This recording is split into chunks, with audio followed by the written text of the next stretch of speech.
سوات قبل خودکش دھماکے کی تحقیقات میں بڑی کامیابی۔ انسپکٹر جنرل خیبر پختونخوا ذوالفقار حمید نے سوات میں میڈیا سے گفتگو کرتے ہوئے اعلان کیا کہ قبل تھانے کے گیٹ پر حملہ کرنے والے خودکش بمبار کی شناخت ہو گئی ہے اور واقعے کی تمام پہلوؤں سے تحقیقات کے لیے GIT تشکیل دی جا رہی ہے۔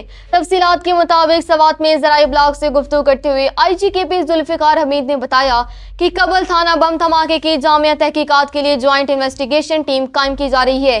انہوں نے انکشاف کیا کہ خودکش حملہ آور کی شناخت کے حوالے سے انتہائی اہم شواہد مل چکے ہیں اور ابتدائی معلومات کے مطابق حملہ آور کا تعلق افغانستان سے ہونے کا قوی شبہ ہے، تاہم GIT کے ذریعے حتمی تصدیق کے بعد مزید تفصیلات سامنے لائی جائیں گی۔ IGKP ذوالفقار حمید کا کہنا تھا کہ علاقے میں سیکیورٹی کے خدشات پہلے سے ہی موجود تھے، جس کے باعث تھانے پر سخت سیکیورٹی انتظامات کیے۔ یہی وجہ تھی کہ ڈیوٹی پر موجود پولیس کے بہادر جوانوں نے خودکش بمبار کو وقت پر دیکھا اور اسے اندر داخل ہونے سے روکا، جس کے نتیجے میں دہشت گرد نے گیٹ پر ہی خود کو اڑا دیا۔ انہوں نے جان پر کھیل کر شہریوں کی حفاظت کرنے والے تمام شہید پولیس اہلکاروں کے لیے باضابطہ شہداء پیکج کا اعلان بھی کیا۔